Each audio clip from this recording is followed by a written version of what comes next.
Welcome back to Sharon Cullen Art.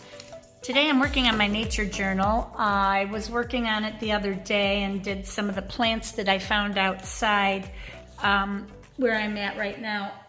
But while I was home at my other home down in the city, things were blooming already, and it's about 2 hours away and about 10 days or so, maybe 2 weeks ahead on the whole spring thing. So right now I'm just going over this with a pen, just one that I found, a felt tip uni pen, fine line. I used to swear by these. I used them a lot for urban sketching, and then I got into fountain pens, but I feel like I've got a little bit better control because I'm a lefty with a regular pen versus a fountain pen, although I'm going to get back into using this one, not for these, but it's got the tip that does the thick and thin lines. So this is a Sailor Feud, I think. You can find them on Amazon real cheap. When I first saw them, they were on the expensive side, but then their price quickly came down, and they are now about, well, I don't know, $10 to $13 or so. So, whoops, darn it. So I'm just kind of tracing over my lines here. And my tulips were blooming in my yard, and magnolias were blooming all over. I love magnolias. So I wanted to do that too. Also, I've got some of my plants from home that I had brought up, and in the winter I bring in some of my summer plants, and I ended up bringing in a couple of begonias, and they are blooming. So I'm going to do them too, I think, probably in another video, and I'll do my all the birds that I've been seeing too. But I'm really trying to get into this nature journaling, especially since it's going to be my first full year here this year and at this other home. And I want to know when things start to change. I have a rough idea, but it'll be different for me. So this will be a good way for me to keep track of all of that. Through a nature journal. I just ordered a nature journal book I'm looking forward to seeing. And I've been reading one on my Kindle that's really good. If you're into nature journaling at all, let me pull it up here. It's called How to Keep a Naturalist's Notebook. And this guy ended up writing this book after he got into a book about into a group. He was taking a walk one day and ran into a group of naturalists, and they were really into the whole checking out birds, bird watching, and as well as plants and that kind of thing. He always thought, since he lived in Texas, that his landscape was kind of a barren landscape and dull, and there wasn't a lot to it. And this is no offense to anyone who lives in Texas. I've seen beautiful areas of Texas. So, but these were his words. And they quickly taught him all about his surroundings, and he loved it. He was an art major, and when he ended up going to school, I think in New Mexico or something. And while he was in New Mexico, this needs to be bigger, I think. Yeah, like this. When he was in New Mexico, he decided to do his master's and a PhD in geology. And then he became a professor and started his own naturalist group. And he said that there were no books for his students that were worthwhile, and so he ended up writing this book. Make a long story shorter. So it's called How to Keep a Naturalist's Notebook. I'll show you a picture of the cover here. Gotta turn it. There you go. And this is what it looks like. I don't know if the glare is too bad here. I can give you some more light too on this. My light's turned down, but that's what it looks like. It's by, oh, it's a woman who wrote it, Susan Leigh Tomlinson. I thought it was a man.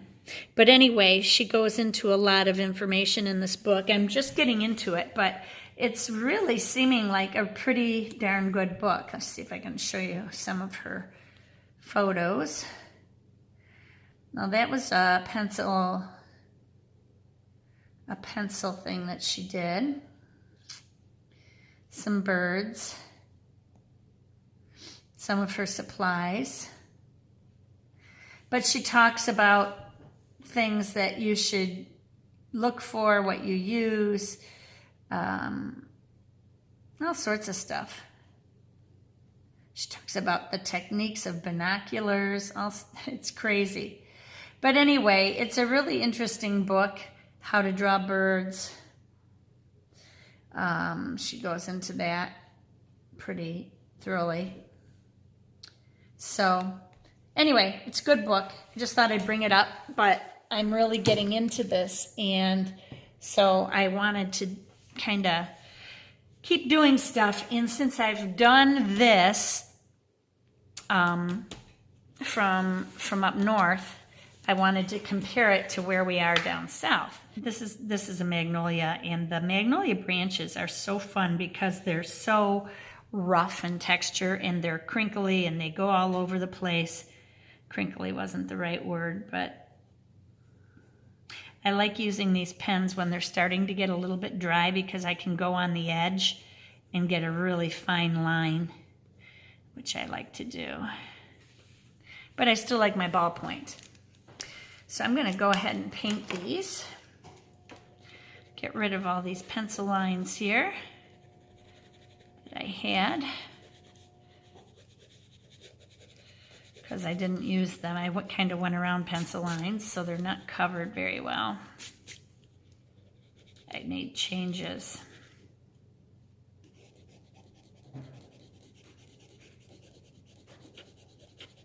Gonna wear down my eraser, holy smokes. Okay. I was going to use this pen to do some ballpoint work and then quickly found out that I don't think it's waterproof. Am I out of ink? Nope. I'm waiting on another ballpoint pen to arrive in the mail, and we'll have to see if I like it.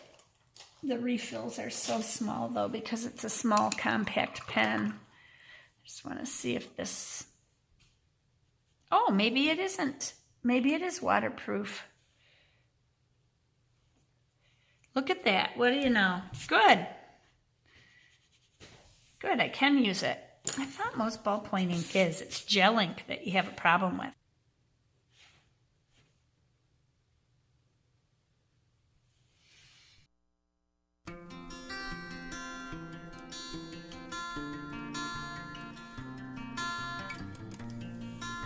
And in other news, we did sell our house in the city, and our inspection went well. We expect the appraisal to be fine. They are pre-approved for a good amount for their mortgage, so we're not concerned about that. We do have a contingency on the offer they had on their home to make sure that is a good offer. And other than that, we should be moved out by June and totally moved into our home here. On the last color, I'm using Hansa Yellow Medium with a bit of green and then mixing that in with some buff titanium to get my whitish color for my tulip, which has that hint of yellowish green in it. So this week we had all of our cabinets delivered. Unfortunately, there was a huge mess up. Their truck broke down. They didn't arrive in time. They got lost. I had to go out to the road to help these people find my house at midnight. I couldn't even see my hand in front of my face. Didn't have a flashlight. I was trying to use the one on my phone, and I walked right off my driveway and hit a tree. It would have been pretty comical if somebody had seen it, but luckily it was too dark for that. but I did not get my cabinets delivered until midnight the other day. Then yesterday, or the day before yesterday, they were working on my driveway, which they're doing right now, getting ready to put the gravel down, and they're regrading it. And they left a bunch of dirt in front of my garage. So when they came to deliver my appliances yesterday, the guys got really upset and said they couldn't access my house and they were going to drive away with my appliances. And I threw a fit. I said, you know what, I'm so flippin' done with Home Depot. I am so fed up with this BS. You're bringing my appliances in. And I started laying out pieces of plywood and countertop and stuff to make a ramp for them to go over. The guy was giving me such a hard time. I ended up messing up my back in the process because it was so heavy. And then after all that, they didn't even use their dolly. They carried them in. So I was pretty livid. But I do have my appliances now, and cabinets are going to be going in tomorrow, beginning tomorrow.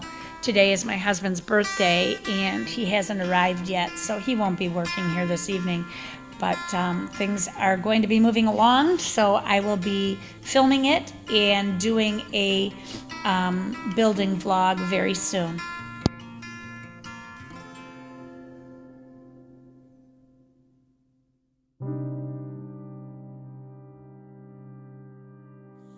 I'm using the Nature Sketchbook by Pentalic, and it is 25% cotton.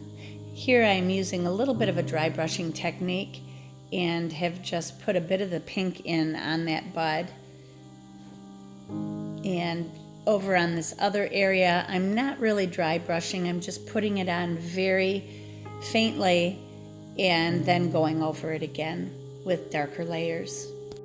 And now I'm going in on this leafy area of the tulip with some ultramarine blue just to add a little bit of deeper value to some of the green areas.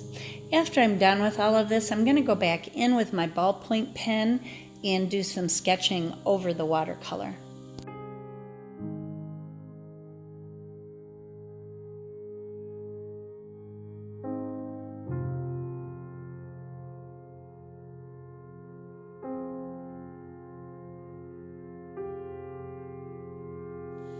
The pen I'm using here for my lettering is by Tombow, and it's their calligraphy pen.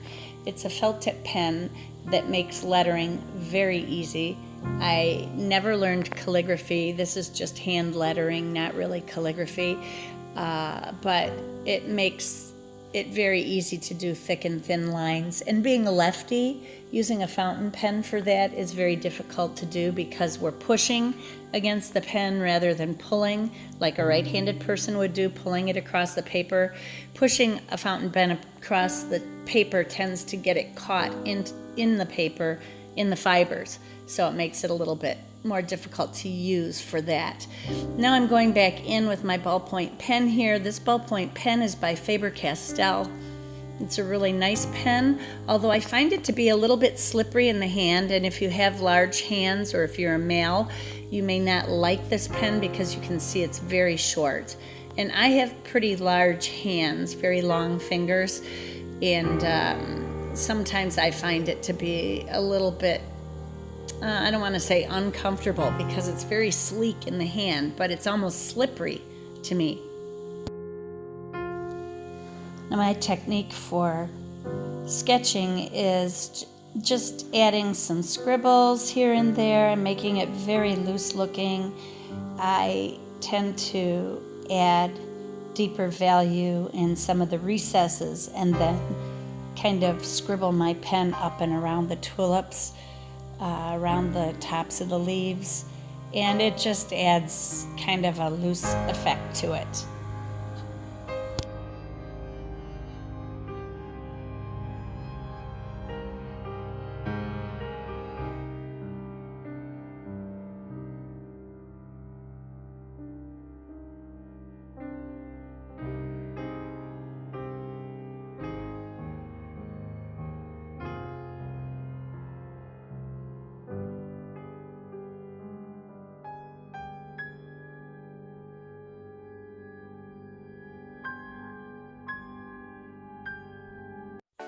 So if you liked the video, don't forget to give it a thumbs up, subscribe if you're not subscribed, and remember, be courageous, paint with wild abandon, and most of all, be kind to each other. Take care, everyone.